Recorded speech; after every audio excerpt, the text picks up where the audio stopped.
Hey there, I'm Mark, in affiliation with Spectrum Pulse, and yeah, it's the Ella Langley album bomb and a whole lot more, and it's Billboard Breakdown.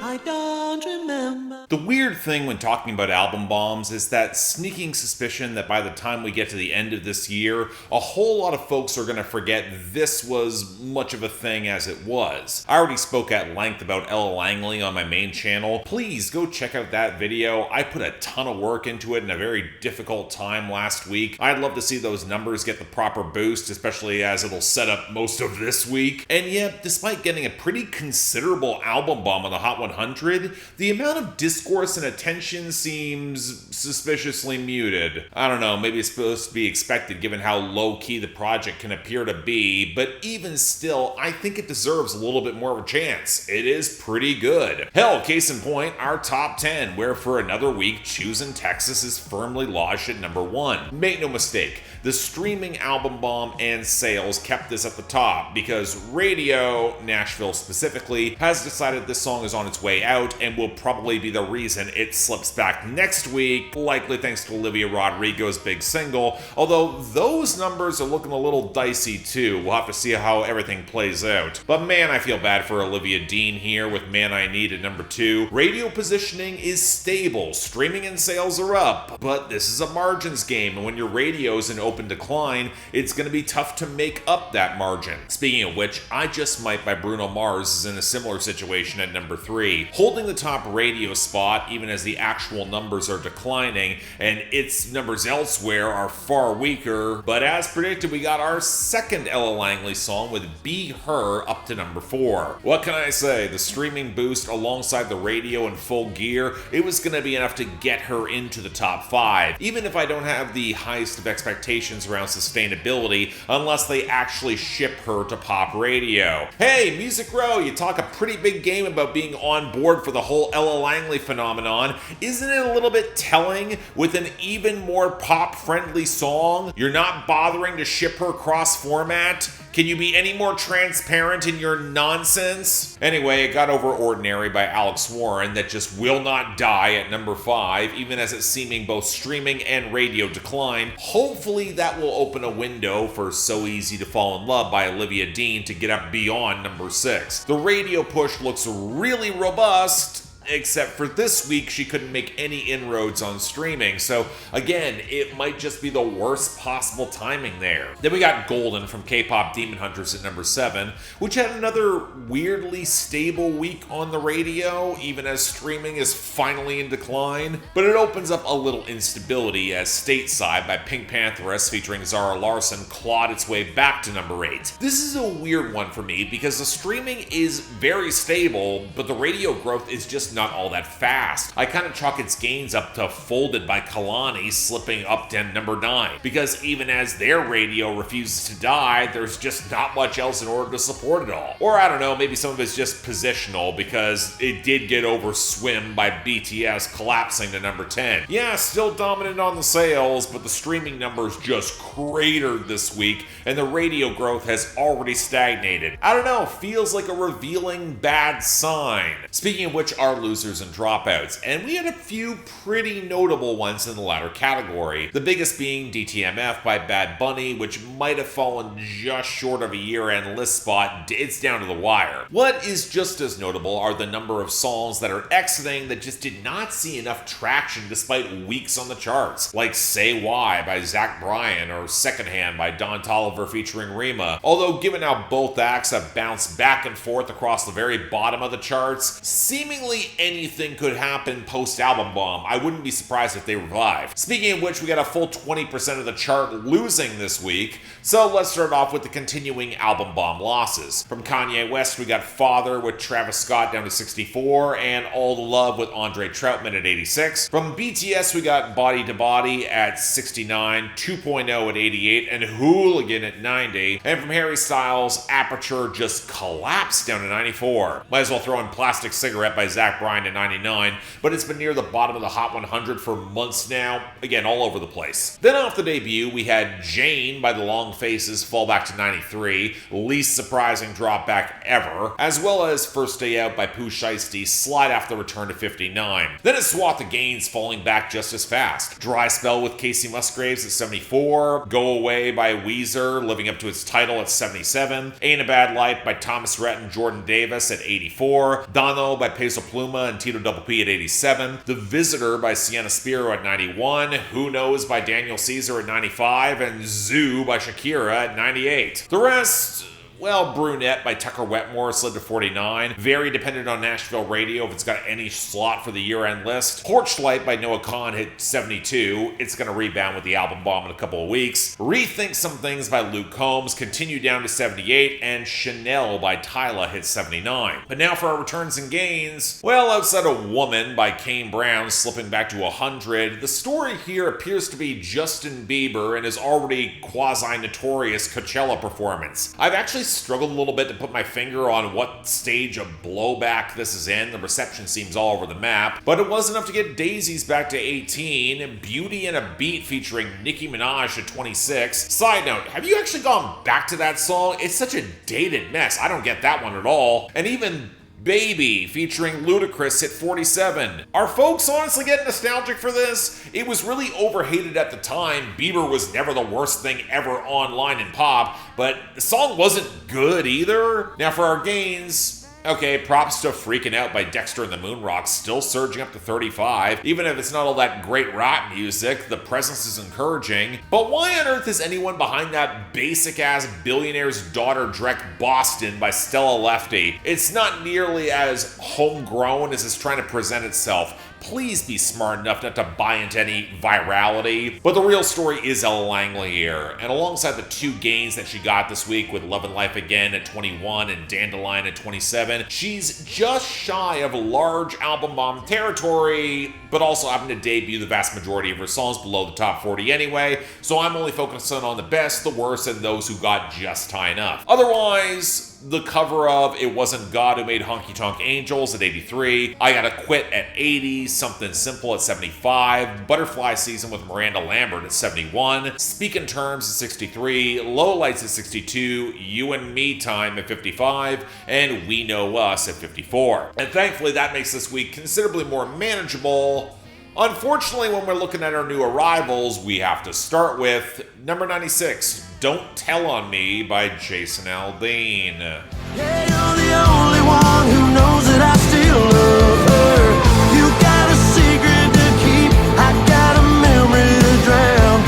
Don't fall apart, yeah, come on heart, don't tell on me now. So there's a new Jason Aldean album coming. I'm sure you've all marked your calendars. He's already had a quasi-hit with How Far Does Goodbye Go? And there might even be a cover of the underrated David Lee Murphy 90s classic Dust on the Bottle, in case you haven't had a reason to get properly enraged today. But this is the new single that's doubling down on the sullen country rock with a curdled lead guitar chugging with admittedly a more dynamic bass line than you would expect, as Jason Aldean is singing to his own heart to not give up on the reality that he's still in love with his ex and, well, compel him to not do anything. That's right, one of the most let-in frontmen in mainstream Nashville is trying to challenge himself to express less emotion. We wouldn't want this song to actually get interesting at some point, showcase some drama. Look, at this point, Jason Aldean's been shoveling out this flavorless gunk that he didn't write for decades. It's not terrible, but it's not worth caring about either.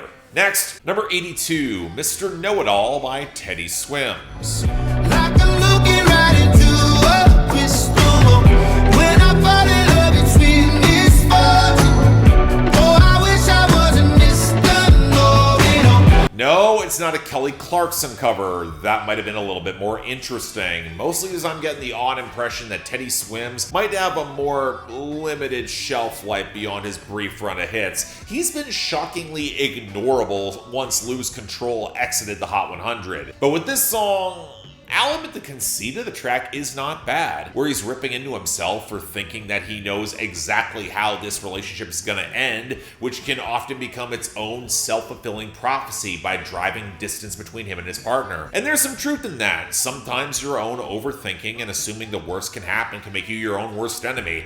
I've certainly been there. But man, the execution's hitting an odd note for me. The more textured, hollow, pattering relic of the percussion, it's pretty nice alongside the pluckier guitars, which again is giving me this distinct somebody that I used to know by Doechii vibe with the haunted, uncanny tones, but more elegant swells of strings around him and the occasional distorted guitar chord. But what the hell happened with the vocal mix? Teddy Swims' voice is his biggest asset. Why does he sound so closely multi-tracked with increasingly compressed and metallic pickups, especially when a song like this really demands a certain painstaking organic swell that just never manifests? So yeah, kind of a shame. This is fine.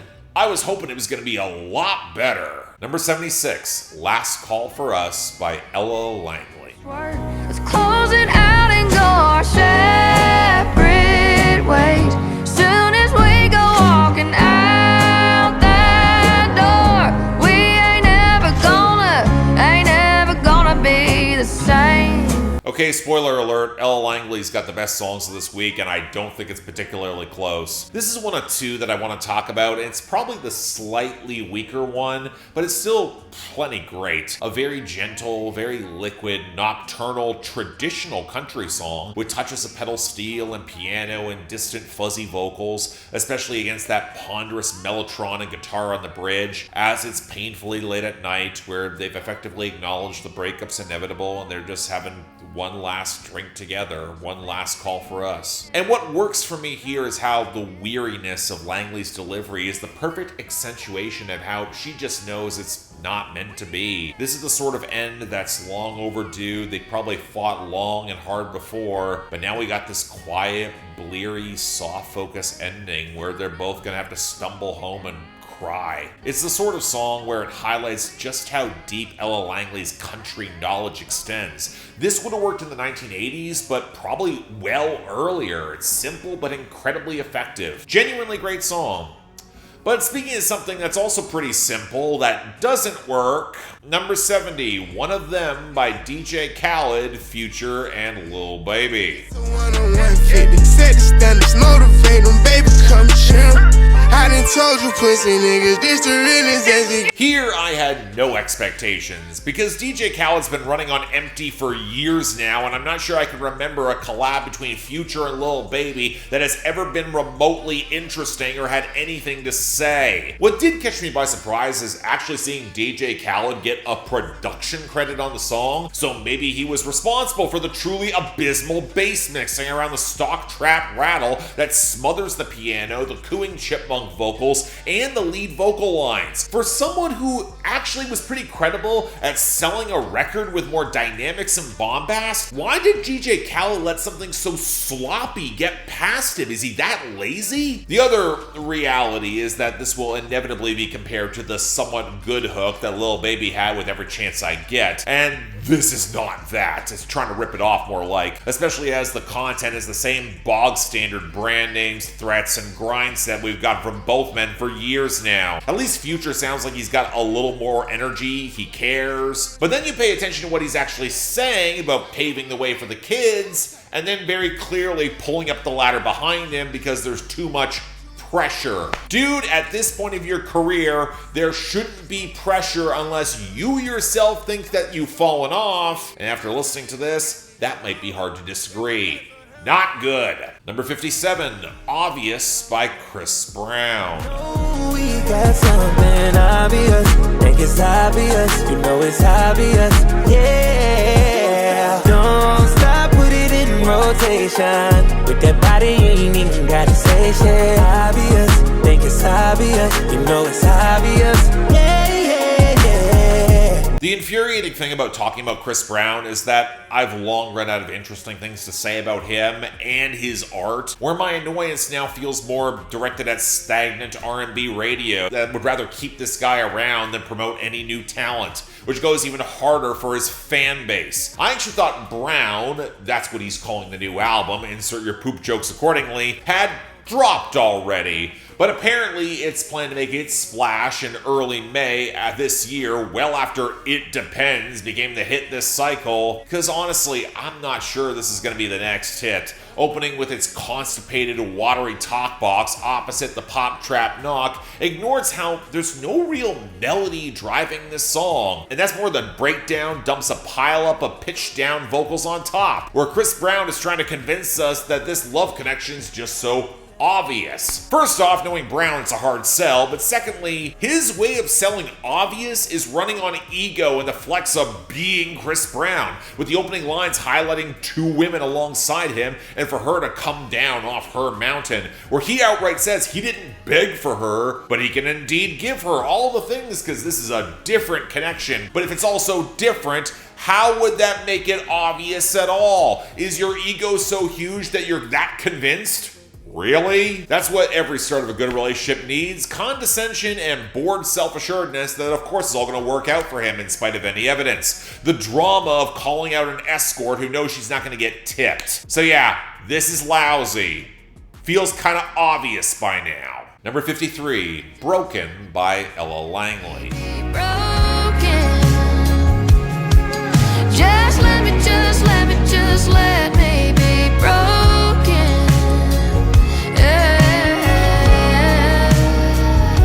Yeah, this is my favorite song on the album. I'm legit a little shocked it debuted this high, despite being so much of a deep cut. I tend to pay attention to whenever album cuts outside of sequence show up on the charts, especially when there's no major guest star involved. It implies there's a little bit of staying power by the fans to go back to the obvious favorites, and with this, yeah, completely get why. For one, it doubles down on the smoky, twinkling 80s vibe, especially with the brighter lead guitar and the organ and the pedal steel. And while the drums are a little heavier, it's probably the best produced song on the entire album, especially in letting Langley's vocals sink deeper in the mix in order to accentuate her misery here. She's trying to find a one-night stand to paper over any heartbreak, and it's not working. And she's just hoping that the new guy will just let her break down for that one night instead. That's the other side of these sorts of hookups that doesn't really get talked about, where you're looking for that passionate escape and instead it doesn't happen. The other person winds up trying to offer some consolation or just give them a little space to get it all out. And Ella Langley's pleas, they're heartbreaking. So yeah, absolutely excellent song. If there's a deep cut standout from the album that I hope sticks around, it's this. Number 50, Runway by Lady Gaga and Doechii. Monday through Sunday, I can turn a dance floor into a runway. Monday through Sunday, I can turn a dance floor into a runway. Okay, here's an awkward confession. I've seen the movie, I get the appeal. The whole Devil Wears Prada thing has never really worked for me. I know I'm not exactly the target demo for it. I get the catty flair and the high fashion's got its fans. I understand the framing and how game recognizes game in the cutthroat industry. But when you recognize just how much said cattiness is why the mimetic appeal is stuck around, and that it was semi-inspired by Lauren Weisberger's time as an assistant with Anna Wintour, whose dismissive union-busting side behind Condé Nast has resulted in a lot of good journalists getting the axe. Yeah, maybe a little too close to home for me to see so many so obviously looking forward to relishing the whole return of Miranda Priestley. We don't need to idolize that figure. I bring all this up because I'm not surprised to see this collab debut so high, but with some understandable reticence about it attached to the franchise, as is even named directly after the magazine and the movie. And having heard it, look, when you've got Bruno Mars and Demille heavily involved in the production, and the flip of Madonna's Vogue with the pretty empty lyrics, built more for sass and strutting, feels kind of obvious, but also not that polished. What I found more distracting was how clumsy the blending and the mix are. Why is Lady Gaga rapping on the first verse and her singing is buried halfway back behind the leaden clunk of the hook? Why does the rubbery bass not match the more crisp percussion, made all the messier on that shambling outro? Why is bitch pronounced as beach and it sounds ridiculous? About as silly as Gaga pronounced as gay on the bridge? Look, I get why this sort of thing kind of works maybe for a Runway, especially if you bought into that high fashion girl boss vibe. Obviously not for me, but I don't think it's particularly good in that lane either. Just kind of derivative and obvious. The last sort of thing you'd want. That's all. Number 28, Pinky Up by KATSEYE. Pinky up. Pinky up. Pinky up. I don't mean to be crass about this, but we should be about done with the whole KATSEYE experiment, right? I know they've got a fandom and there's some level of irony in which this is all appreciated, but at this point the formula and novelty both feel long gone for me. An intentional, semi-ironic juxtaposition between the barely coherent flexing and their rote repetitive hooks where eventually you realize they're playing this way more straight and that headache intensifies. We had an act like this in the late 2000s. They were called the Black Eyed Peas. In this case, we get a pulsing bass where there's the bleeping massive synth around the galloping percussion, where I was actually reminded a little bit more of minimalist techno, where the majority of that melody is carried in some of the compressive vocal overdubs and harmonies before the synth breakdown in the outro. And truthfully, I did not hate the groove here. There's a little bit more dynamics to accentuate how huge that bass sounds.